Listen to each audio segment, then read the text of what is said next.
Controversy. That is what it is all about in Defiant Wrestling at the moment. There have been a number of disputed decisions on Loaded over the past couple of weeks, and we are going to discuss them all today on the ReLoaded podcast. Dave Bradshaw here with James R. Kennedy.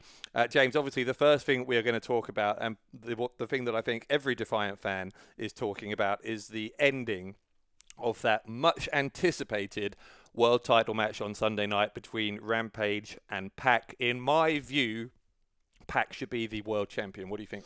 Well, there is an argument for that. There certainly is. After what happened in the main event of Loaded, it was huge. You want to use the word controversial. What a hullabaloo we had on Loaded. Unbelievable. And I know there's a smile across your face at my use of that word, because that's exactly the kind of word, hullabaloo, that Dave Bradshaw would despise, wouldn't you? No, I think it's a very impressive word for you because it's got 4 syllables in it. I didn't know you knew any words that long. I can't believe what just happened. I gave you an open door to rip me a new one, and you declined. This is groundbreaking stuff. I'm a nice person. Someone who's not a nice person, though, is Rory Coyle.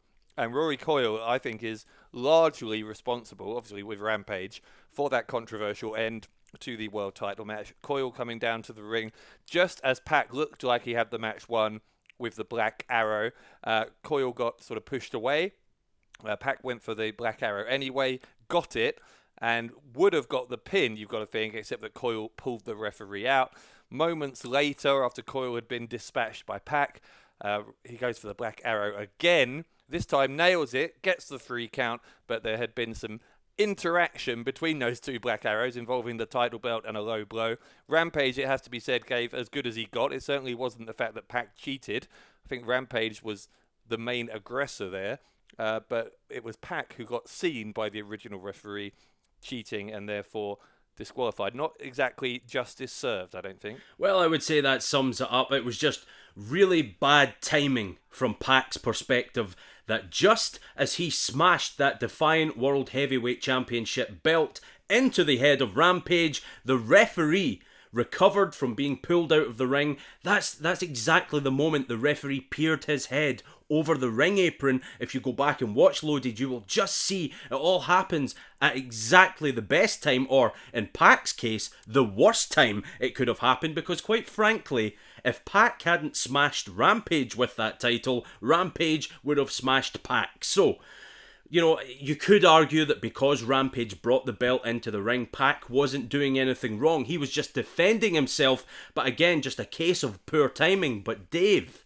what a difference maker Rory Coyle is. Since day one, he walked through those doors in Defiant Wrestling. He has been changing the game, and he continues to do so. He inarguably is the reason that Rampage is still our Defiant Heavyweight Champ. I wonder, you'll probably have an opinion on this, because you have an opinion on just about everything our general manager does, right?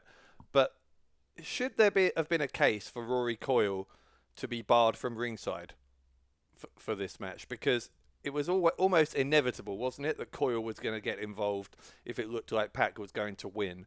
And then that is ultimately what happened, and it did end up being instrumental in Rampage retaining rather than PAC taking the championship. So do you think that that's a missed opportunity for General Amin to have preempted that and to have banned Coyle from ringside? I think it's a lesson learned for the general manager, no doubt. Absolutely, because Rory Coyle continues to meddle in Defiant affairs. This was such a huge marquee match. The world was watching on Loaded. Rampage one-on-one with PAC. These guys go back a long, long way, and now here they are in Defiant Wrestling, and they were going mano a mano for that championship, and Rory Coyle changed everything. He changed the landscape, the outcome, everything to do with that championship bout. General Amin certainly must regret not barring Coyle from ringside. But, here's the thing. Rory Coyle is such a threat that maybe the general manager believes had he banned Coyle from ringside, Coyle would have found a way to manipulate things anyway. That seems to be his MO. And quite frankly, if you're General Amin, do you really want that maniac Rory Coyle coming after you? Because, I wouldn't. Well, that's why you don't really have the courage, the fortitude to be a general manager, though, isn't it? You see, I knew it was only a matter of time before you sniped at me. Well, I mean, it's not exactly brave leadership, is it? If you say, "Well, I'm not going to make the right decision for the company because I'm worried that someone might come after me." I mean, I don't think General Amin has ever done that, and I don't think he ever would. But I mean, so if nothing else, General Amin has always been bold. You can't deny that of him. Well, now General Amin has this very sticky situation on his hands. What does he do before Built to Destroy, which I know we're going to get to in due course, but David Starr is now in line to go one-on-one with Rampage. We know it's going to be Rampage at Built to Destroy. We talked last week on the ReLoaded podcast about what would happen, or rather, who would David Starr prefer to face out of PAC and Rampage. We now know it's Rampage, and you've got to believe that already Rampage and Rory Coyle are formulating a plan to, counteract the threat of the product David Starr. Yeah, and that's sort of why I ask you the question about whether General Amin maybe regrets not barring Coyle from ringside for that one, because I mean, that in a sense that's already water under the bridge now. That match has come and gone, it's in the history books. But what if you're General Amin, or if you're anyone involved in the management of Defiant Wrestling, what you do have to look to is that we now know it will be Rampage against David Starr in that main event on June 29th in Newcastle. It's the biggest match of the year, really, in Defiant. It's a match that has been, well, more than a year in the making. If you're David Starr, certainly, like, Starr has desperately wanted that big crowning moment, and he believes that he can get it at Built to Destroy after winning that No Regrets Rumble. It's a huge championship match, and yet there's this big shadow looming over it, in the sense that we don't know if what could be a classic would be ruined by the interference of Rory Coyle. So I don't know what you do about that if you're General Amin. My instinct would be to say, well, you ban Coyle from ringside. This is why I'm asking the question of you. But as you just quite rightly said, even if you ban Coyle from ringside, he's so cunning, he's so devious, he'll still find a way to influence the match. So I don't know, when you've got such a malevolent, such a clever, cunning force as Rory Coyle, in play, I don't know what you do to make sure that doesn't do damage to your marquee match of the year. Maybe that's why David Starr at the end of the championship main event on Loaded, maybe that's why he came out to save PAC from a kicking he was going to get, quite frankly, at the hands of Rory Coyle and Rampage. Maybe David Starr is trying to build some friendships. I know there's a bit of intensity between Starr and PAC. You could see that by the way they went nose to nose after the fact. But maybe Starr is trying to find some way to, counteract, another word I used earlier. He's trying to find this way to get some balance over this championship situation, because right now it's skewed in the favour of Rampage by virtue of having that difference maker Coyle at ringside. Wait, hang on a minute. So you're saying, you're right. We did see a kind of a show of respect between PAC and Starr at the very end of Loaded there. Are you saying that you think Starr was doing that from a perspective of self-interest because he's hoping that PAC will have his back at Built to Destroy? I don't think that's why Starr was doing that at all. Well, I think, maybe not. Maybe that isn't in David Starr's mindset, if you like, but it certainly would be a smart move, because if you can convince someone like PAC to be there and help you fight your battles, because, listen, I don't think any one man can take on Rampage and Rory Coyle and be successful. We saw what happened to Mark Haskins before. He was willing to go in, all guns blazing, and then it just didn't work for him, because Coyle and Rampage are so devious that they always find a way. So there are certainly worse ideas for the product David Starr. Despite his success as a solo act in the No Regrets Rumble, there are certainly worse ideas than finding someone to help you fight this imposing threat. This might shock you, but most people, when they try and make new friends, aren't doing it because they think they'll get something out of it. Well, what's the point in that? Because sometimes you just want to be friends with someone because you like them, that you think they're a nice person. No. Or maybe in Star's case, I don't think anyone would claim that Pac's a nice person, but at least that he's someone worthy of respect. Well, Rather than thinking, oh, if I do something nice for him here, he'll help me out down the line. It's not. I think that's a pretty cynical way to approach anything, isn't it? it might be cynical, but it could also be successful, because if David Starr has a hope in hell of taking that championship away from Rampage whilst Rory Coyle is in the frame, then I think he might need some help, or he needs to find a way to get rid of Coyle somehow, and I don't see how that can happen. We'll have to wait and see. All right, well, we will see indeed, and it is going to be David Starr, the winner of this year's No Regrets Rumble, challenging, we now know, Rampage for that Defiant World title, the main event of our 3rd anniversary show, Built to Destroy, happening June 29th in Defiant's hometown of Newcastle. Tickets are still available at wearedefiant.com/tickets, and of course you can watch it on demand, live streaming all around the world on Access Defiant. That's access.wearedefiant.com. All right, that is one controversy down, but we have plenty still to go through. Let's turn our attention to the women's division, and in particular the ongoing feud between the champion Lizzie Styles and her main rival Lana Austin.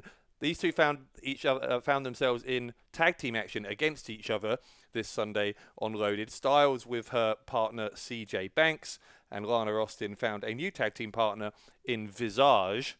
Another controversial ending, and I know that you have a pretty strong opinion on this. Well, it was a travesty. This was the single biggest disgrace since that time you and I were going to see the Spice Girls at the Etihad Stadium in Manchester, and you, Dave Bradshaw, took Lana Austin with you instead because she's the hometown gal and she knew all the hot night spots in town.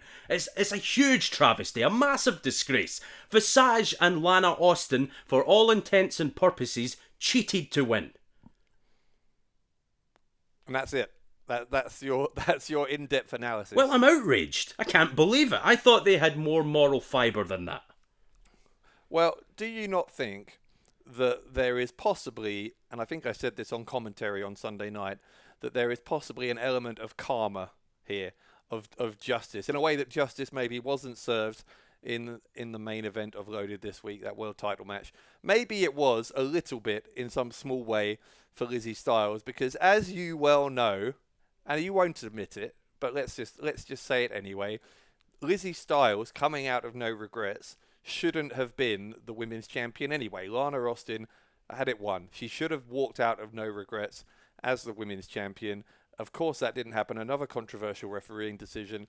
And so just for Lana Austin to be able to get a pinfall victory over Lizzie Styles, maybe in questionable circumstances, but there was some poetry there.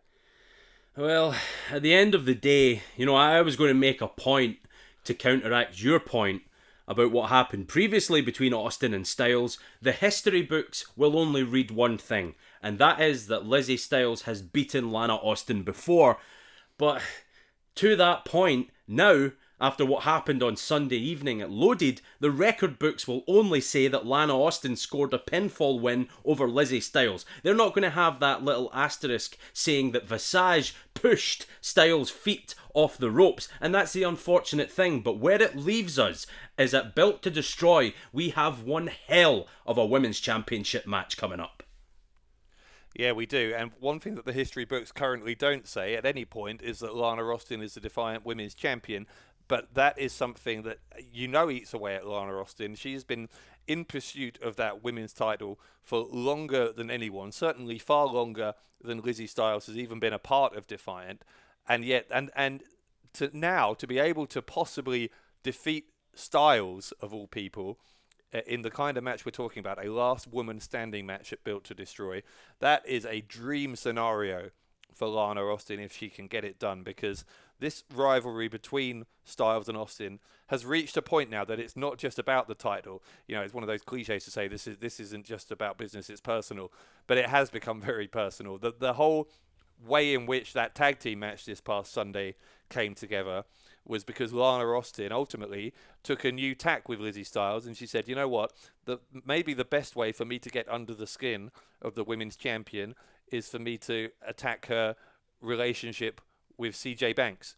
It's no secret that Banks and Styles are an item, and elsewhere there's been criticism, I think unfairly, but there's been criticism of Styles saying that she's been booked in other promotions because of Banks, who's the more experienced wrestler.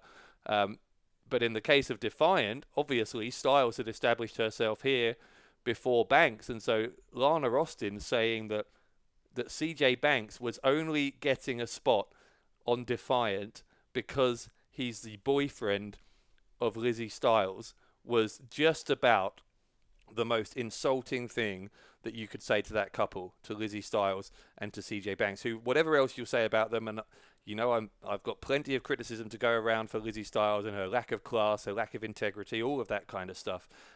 But to go there when it's already been a sensitive subject for both Banks and Styles in Defiant and elsewhere took this to an entirely different level. And that, I think, is why when Styles did get pinned unfairly in her view on Sunday, she snapped, and it's Styles, the champion, rather than a challenger, the champion, who insisted on this last woman standing match. And did you hear the words that the one-woman army, Lizzie Styles, you heard CJ Banks in the background shouting, tell them, everyone needs to know, tell the world, Lizzie. And Lizzie Styles did exactly that. She was telling the world, but she was directing this vitriol, this hatred at stunning Lana Austin. Now listen, I'm going to preface what I'm going to say by apologising for my language, because what Lizzie Styles said about Lana Austin, they are not my words. They belong to Lizzie Styles. I think that Lana Austin is stunning. Don't repeat them. Yeah, hang on now. Before you go there, let's not get ourselves taken off air here.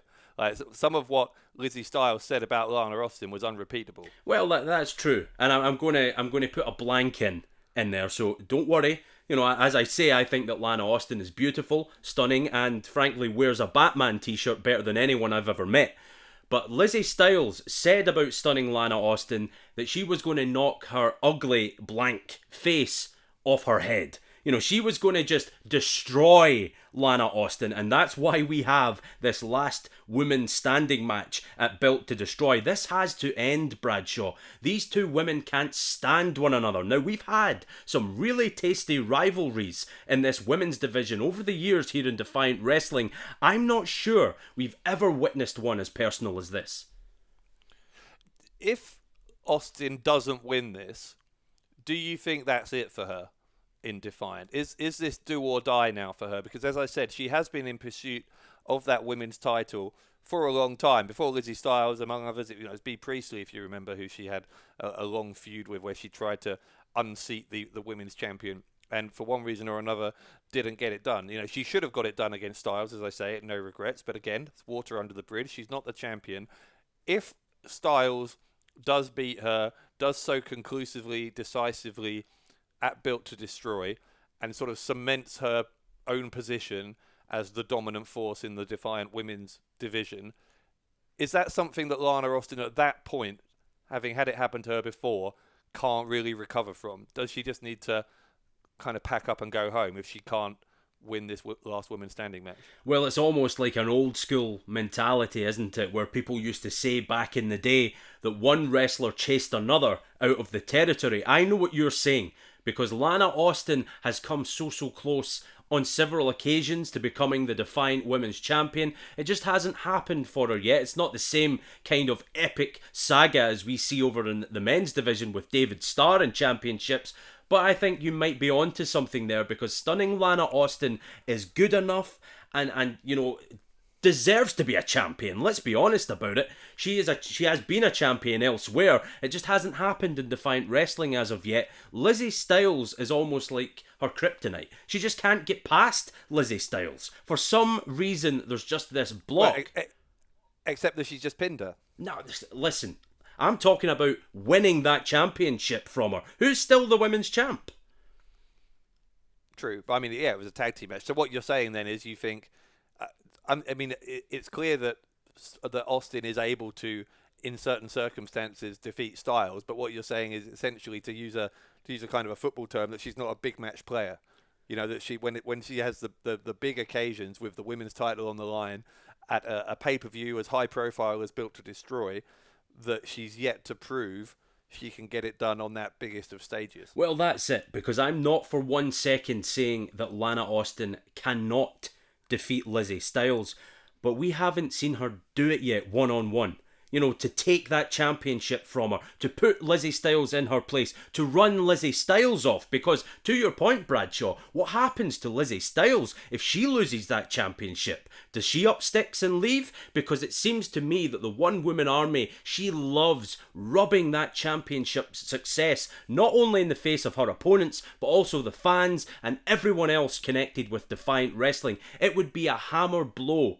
It would be a hammer blow to Lizzie Styles if she lost that Defiant Championship. That must motivate Lana Austin more than anything in the world. Yeah, I mean, Styles has had this kind of air of invincibility almost around her, hasn't she, since she arrived? If you remember when she first arrived, she got, was it 2 or 3 consecutive victories over Kanji, who was the women's champion at the time, and it became apparent pretty much from her debut that Styles was someone who was going to make a big impact in the women's division, and that maybe, you know, she was the person who should have that title round her waist. I don't like saying that because I don't like her, but in terms of talent, that is true.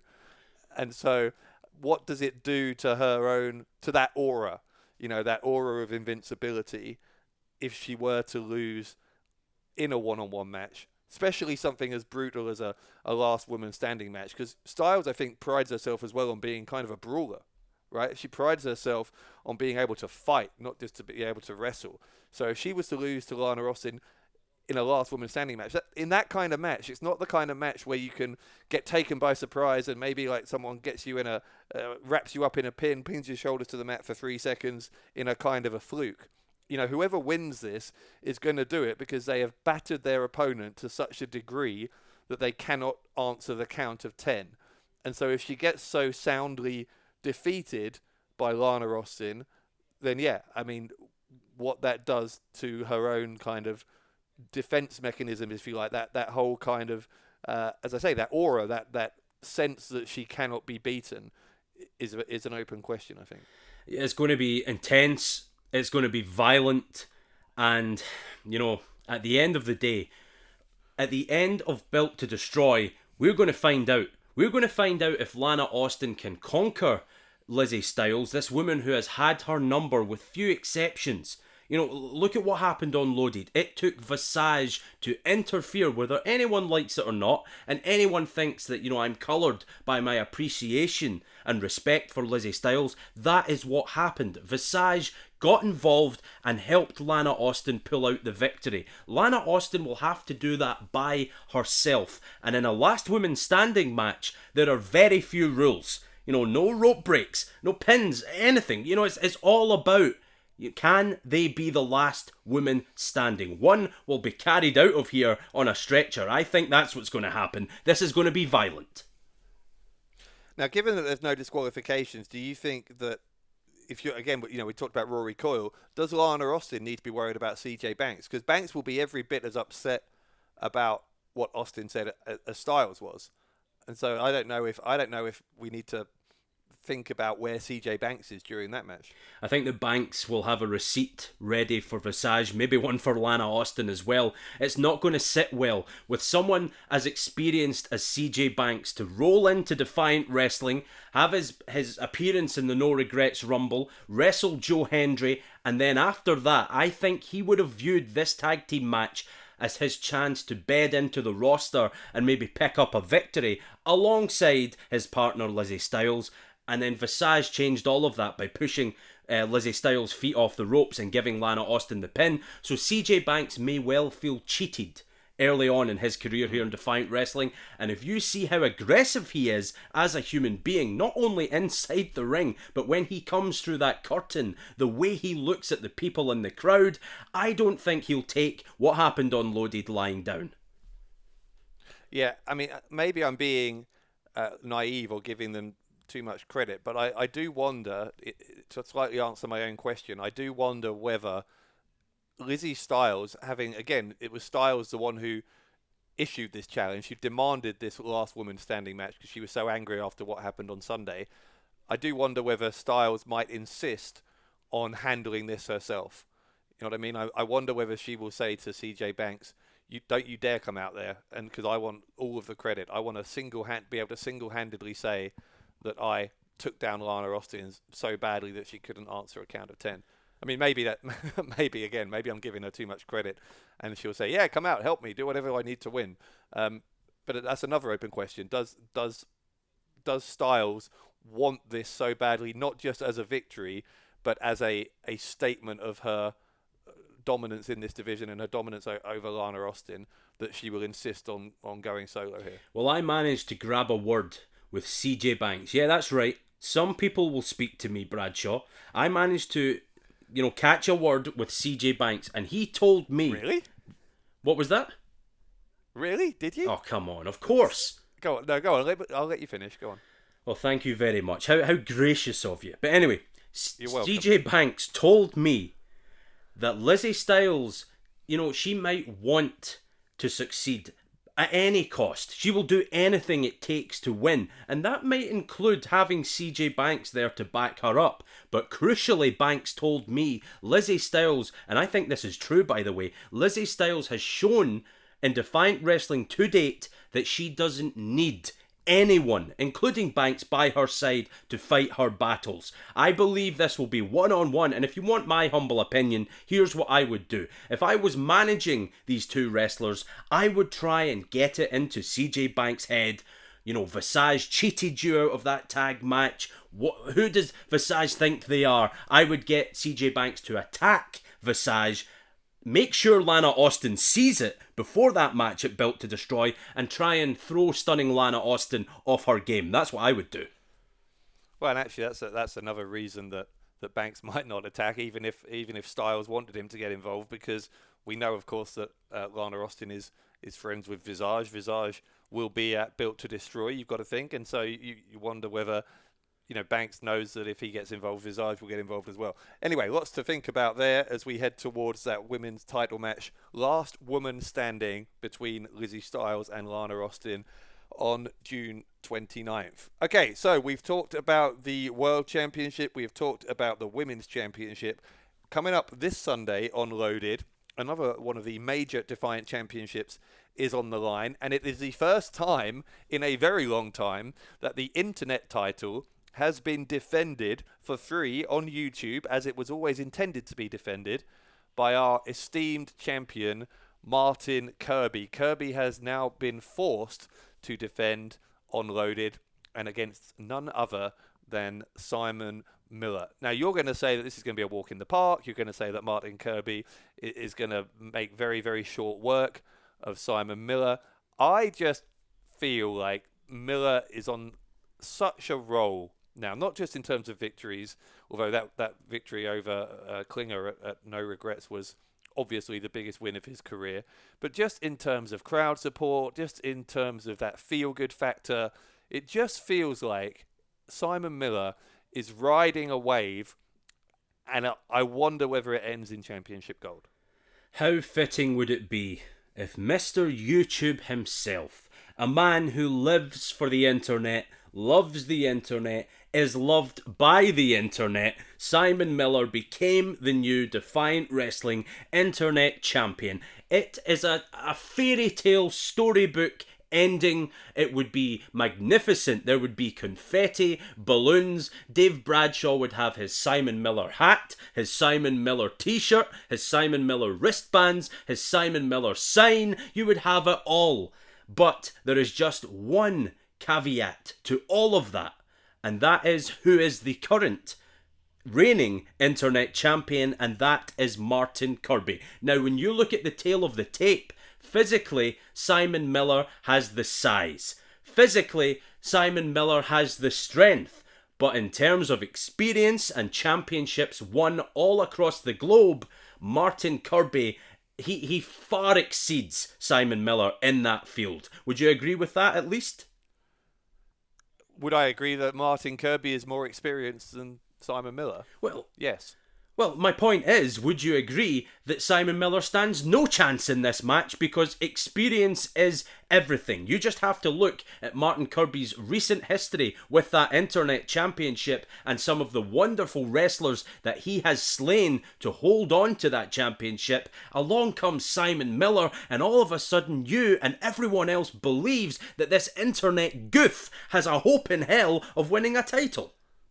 Look, the thing with Kirby, right, is you can't look at Martin Kirby's internet title reign and list it, even though it's become quite a lengthy title reign now, you can't list it among the great championship reigns in Defiant history. Why not? Because he refuses to defend anything other than a pay-per-view. Especially with the internet title, which of all the titles is meant to be a fighting championship. It's meant to be defended for free on the internet. Again, that was the entire concept when it was created. And Kirby, let's not mince our words here, Kirby has robbed the Defiant fans of many free title defenses because he's refused to go along with the spirit of this championship as it was intended. And so Kirby has a lengthy title reign. Yes, he's been impressive on pay-per-view, but only on pay-per-view because he refuses to show up the rest of the time.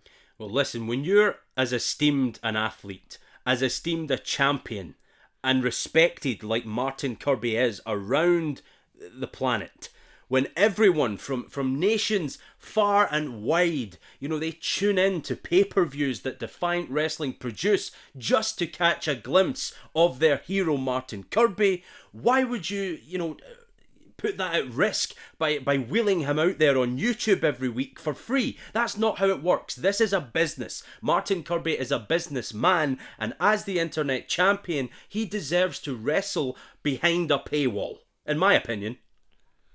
Well, maybe he's not in the right championship then. Because, again, you know as well as I do that the Internet Championship was developed specifically so that fans could see it be defended. It was, in some ways, like a people's championship. Do you know what I mean? It was a title that should be seen, defended all over the world, wherever you are. If you've got internet access, you can see it. And that hasn't been the case for the past few months, purely because of the arrogance, the narcissism of Martin Kirby. And that is why, quite aside from the fact that Simon Miller is such a likeable guy and that I'm sure he would have support against anyone, but when you look at someone like Simon Miller, he is the polar opposite in terms of his approach, in terms of his attitude, in terms of his personality to someone like Martin Kirby. And if you're a Defiant Wrestling fan, you surely unanimously must think that Simon Miller would be an internet champion we could be proud of in a way that Martin Kirby absolutely has not been from the beginning, by the way, from the way he won the title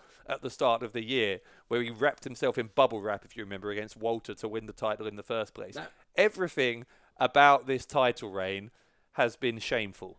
But Martin Kirby is a man of the people. Just because you don't see it at Defiant Wrestling events does not mean that the Internet Champ is not a man of the people. There's a reason why he can't be there at Loaded every week. Martin Kirby is in demand all over the world. He does interviews with the media. He does autograph signings. He does Make-A-Wish. He does everything. He grants... Wait. When you talk about him doing autograph signings, does he do those for free? Does he show up and give the fans his time? Well, name me one celebrity on this planet who does an autograph signing for free. This is a business.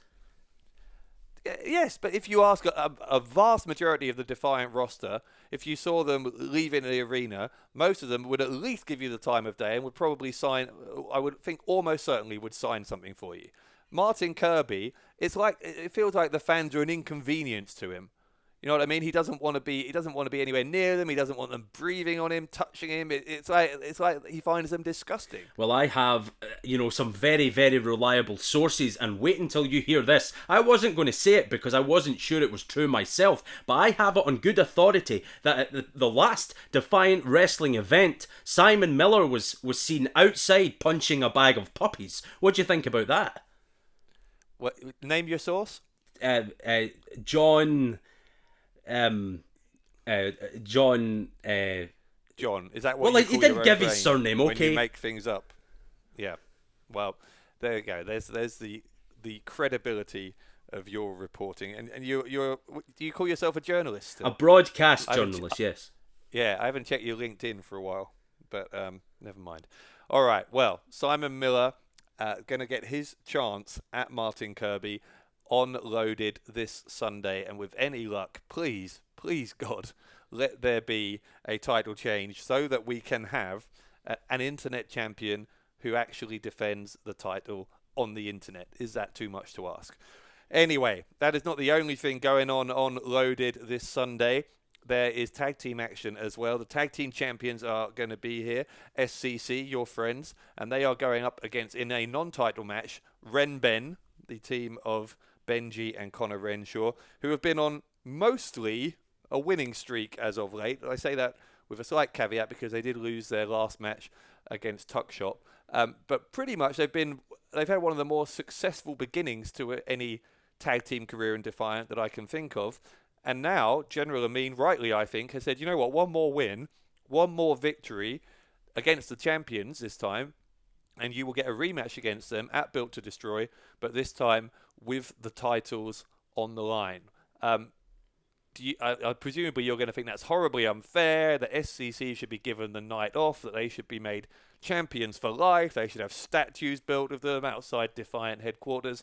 So why don't you just get all of that off your chest right now? I would normally say that, you're right. But I have to say I've been impressed by Connor Renshaw and his leadership of this team. Now, there's a reason this tag team, they are called Ren Ben. And what was up with General Amin? You know, we had this little mini argument previously. Was it going to be, Ben Shaw or Ren Ben? And he came out with Ben Ren. That wasn't even one of the options. But anyway. Well, to be fair, it's quite hard to keep up with what they're called, isn't it? Well, it's not hard to keep up with this, Bradshaw. When Benji listens to the natural leader, Connor Renshaw, Ren Ben are successful. When it's the other way around, however, and Benji tries to take the lead, bad things happen. So you're saying, wait, hang on. I'm just trying to get my head around what you're saying here. So despite the fact that all but one of their matches so far, they have won when they have used Benji's tactics of refusing to cheat, you're saying it's somehow Renshaw who's the leader of the team. Is that right? That's 100% accurate because Connor Renshaw has that perfect mix of power and charisma. He has turned Ren Ben into a marketing powerhouse all on his own. But isn't Benji's point that because Renshaw does have that potential, that he doesn't need to cheat? And therefore, why would you? Which is exactly what I've been saying, and many people have been saying about SCC for months, by the way. If you're good enough to be the tag team champions, you shouldn't need to cheat. And Benji, to his credit, has said, yeah, we're going to become tag team champions, but we're going to do it the right way. Well, we're going to have to wait and see what happens, because if Ren Ben can get this victory, they will get a shot at the SCC at Built to Destroy. Now, I have it on good authority. This isn't the same source that my Simon Miller point came from earlier, but the SCC, they planned on June 29th, when Built to Destroy is happening, they had already planned a little excursion over to Japan to see their good friend, the best of the Super Juniors, Will Ospreay, and now they might have to postpone that. Yeah, that's mostly because Will changed his number, I think, so they'd stop calling. I come on. Now, you and I both know that's not true. Will Ospreay thinks the world of I him. have a source. And who's your source? Well, I mean, if we're allowed to just make up sources and stories, I may as well just make one up of my own, eh? Now, you're just ridiculing me now. I have definite sources. I'm a broadcast journalist. Yeah, of course you are. All right, so SCC against Ren Ben this week. I do wonder, let's play this out for a minute here and assume that Ren Ben can somehow beat SCC. They go on to have another match against them at Built to Destroy with the titles on the line. Is it the case that as noble as Benji's philosophy is here on not cheating, on taking the high road of winning the right way, as I said a minute ago, that when you're against a team of, what's the polite way to put it, delinquents like SCC, who are prepared to do literally anything to win the match, are you, by keeping yourself so kind of ethically pure, are you putting yourself at a potentially fatal disadvantage against someone as unscrupulous as Kelly Six or Ashley Dunn? I believe, and you're going to pee all over this, no doubt, but I believe that the SCC, they have only cheated, as you put it. As I say, they have been very resourceful, but I think the SCC have only been so resourceful because of the teams they have come up against. I think if Conor Renshaw can somehow convince Benji to stop cheating, then we're going to have such a fair championship match, or championship opportunity perhaps in the future for Renben if they win this match. But the SCC, back to your earlier point, Dave, they do deserve all the awards going. They do deserve all the praise because they are on course to become the finest tag team champions that Defiant Wrestling has ever seen. Don't forget who they defeated to get those championships. They beat Aussie Open and they have held them with dignity and esteem ever since. Yeah, and don't forget how they beat Aussie Open to win those titles, or indeed how they won every title defence since. But I guess it depends what your criteria are, whether you're going to call them the greatest tag team champions or on course to become that. SCC against Renben, then that is coming up on Loaded this Sunday, as well as the Internet Championship match between Simon Miller and the champion Martin Kirby. There is another match, of course, announced for this Sunday as well. I want to spend just a couple of minutes here talking about that one. Nathan Cruz, the professional, is going to go up against a man who we are used to seeing in tag team action. Indeed, he's a man who is in A-Kid who's been nearly the tag team champion and should have been the tag team champion on 3 different occasions, 2 of them against SCC, but it wasn't to be. And now A-Kid is going to turn his attention to singles action, at least for this Sunday, against Nathan Cruz. Now, the interesting thing there is that although we're not used to seeing A-Kid in singles action here in Defiant, in fact, I don't think we have seen him in singles action so far, he's had some very high-profile singles matches elsewhere, particularly in White Wolf Wrestling, which is his home promotion over in Madrid in Spain. He's had matches there against Zack Sabre Jr., against Ricochet, against Will Ospreay. He's got one this month against Pete Dunne as well. So lots of really high profile names, and because of those performances that have gone viral on YouTube, A-Kid has been something of an overnight success. He's still only 22 years of age, and yet he is one of the most talked about youngsters anywhere in independent wrestling. I think that deeply annoys Nathan Cruz, because Nathan Cruz, as you know, he's the type who's got a permanent chip on his shoulder. He's the type who believes that because he's been working hard for over a decade, he's been performing in front of crowds of thousands, but also crowds of tens at times in his career, that he deserves all the success in the world. And someone who, like A-Kid, who he thinks is just a kind of a flavour of the month, is a parasite to the success that should be his. Well, Nathan Cruz remembers a time when the UK wrestling scene was certainly not what it is today. Nathan Cruz was one of the young wrestlers who changed it all. They made everyone sit up and take notice of this scene. And what Nathan Cruz, the professional, has watched over the past couple of years, more poignantly, he has hated to see it. Let's be honest, you said it. In Defiant Wrestling, there have been so many young lions who have taken the ball and ran with it, and Nathan Cruz thinks he should have been handed the ball in the first place. He's done all the grunt work, and now everyone is reaping, the rewards of his hard graft. Nathan Cruz does not want to sit idly by and let these opportunities pass him by. Nathan Cruz should be a champion someday in Defiant Wrestling. You made the point, Bradshaw, it's going to be so interesting to see A-Kid in singles action. We saw his partner Carlos Romo from Team White Wolf in a triple threat match this past week on Loaded. What a win that was for man like Darius as well. But it's going to be interesting to see what happens. I have not sat there at ringside and watched A-Kid in singles action as of yet. I have been there for many matches Nathan Cruz has had, both as a broadcaster and a fan. So I would veer towards Cruz for this one, but you sound like you're excited by the possibilities of what A-Kid could do. Can you smell an upset in this one? Oh, I absolutely can. I think that Cruz underestimates A-Kid at his peril. I know Nathan Cruz quite well, and believe me, Nathan Cruz, after this podcast goes out, will send us both a message, or he'll certainly send me one. Maybe he doesn't even have your details. Probably not, because I'm not sure anyone does. But he'll send me a message, furious that he was the last item on the agenda for today's podcast.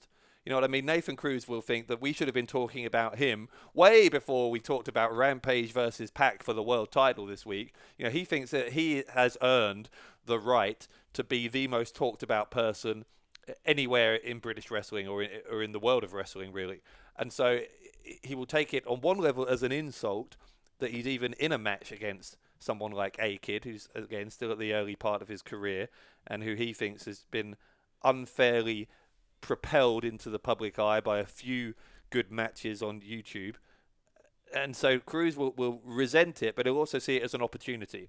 Cruz will see this as an opportunity to make his point at the expense of, as I said, someone who he thinks is the flavour of the month, and to say, hey, you know, I've been here for over a decade, never mind a month, never mind a couple of years, and I can still put away someone like A-Kid in a matter of minutes, and that will be Cruz's aim. It won't just be to win a hard-fought match against A-Kid, it will be to do it quickly and convincingly. Well, here's maybe what we should do. From now on the ReLoaded podcast, maybe we should start off the show talking about the professional Nathan Cruz, and then at the end come back to Cruz, because he's worthy of that bookend. He is the beginning and the end and be all of UK professional wrestling. Maybe A-Kid will find that out firsthand on Loaded. Well, we'll find out. So anyway, A-Kid and Nathan Cruz rounds off a big episode of Loaded this coming Sunday. As we said, it's also Renben against SCC, non-title match, but if Renben win, they do get a title opportunity at Built to Destroy. And of course, the internet title match is our main event this Sunday. Martin Kirby finally defending on Loaded against Simon Miller. You can see all of that and more this Sunday and every Sunday from 8 p.m. On the Defiant Wrestling YouTube channel. So search for Defiant Wrestling on YouTube if you're not already a subscriber. Click subscribe, enable notifications so you never miss a video from Defiant Wrestling. Again, just one more reminder while we're here that Built to Destroy is coming up in Newcastle upon Tyne on Saturday, June 29th. You can still get tickets at wearedefiant.com/tickets, or of course you can watch on access.wearedefiant.com. We will be streaming live all around the world from Newcastle on the night of Saturday, the 29th of June. Well, by the time we do this show next week, we may have a new internet champion. That's exciting. I'm not even going to dignify that with a response, but I will leave you with this. You know what? After what happened in that amazing Iron Man match between Joe Hendry and Gabriel Kidd, of course Joe Hendry with the victory, Gabriel Kidd forced to leave Defiant Wrestling. The savvy businessman that I am, I didn't waste any time. I was in there like a shot into General Amin's office, and I said, Mr. General Manager, now that the young bull has departed Defiant Wrestling, that must free up some funds. So how about, you throw some of that money the way of James R. Kennedy, and you give me a little raise for carrying that idiot Dave Bradshaw behind the commentary desk every week. And General Amin said to me, that's a very interesting, idea. Give me 10-15 minutes. I will draft up a new contract. Come and see me again, James. That's exactly what I did. I sat down at his desk, looked him in the eye, shook his hand, had a quick glance at the contract, signed on the dotted line, and then I found out, Dave, that our general manager had decided to draft up a contract, unbeknownst to me, that when I signed it, I signed away 75% of my wages to charity. Oh, that's very generous of you. I cannot believe I fell for this. And all the while, General Amin had this sick, twisted smile on his face. He knew exactly what he was doing. I mean, who wants to give to charity when they could keep it for themselves? I mean, that must mean at least £2.50 is going to charity every month. £2? Hang on, wait a minute. Don't you get me to reveal what I get paid on this broadcast? That's private information. Well, did I overestimate? I'm saying nothing more other than General Amin, you're a meanie, a bully, and I cannot believe you duped me. Hey, General Amini. Oh, God. That's clever. Anyway, you can follow me on Twitter at Dave Bradshaw. You can follow Defiant Wrestling at Twitter at Defiant Res. That's Defiant WRES. Keep your questions coming, as you always do, and your thoughts on all of the action from Defiant. Use the hashtag #WeAreDefiant to join the conversation online. How can people follow you on Twitter and on Instagram and all the other social media so they can tell you which charity to send your paycheck to? Well, you can follow me at Top Class Kennedy on Twitter and or Instagram, and keep your eyes peeled, by the way, because I'm going to be starting up a GoFundMe page, and that's what it's come to here in Defiant Wrestling. I need a GoFundMe page to get my full just desserts, my full salary. Yeah, those jackets don't pay for themselves, eh? Anyway, thank you for joining us. As always, we'll see you on Sunday for that internet title match. Much more besides coming up on Loaded this week, and we will be back with you next week for another episode of the ReLoaded podcast. We'll see you then.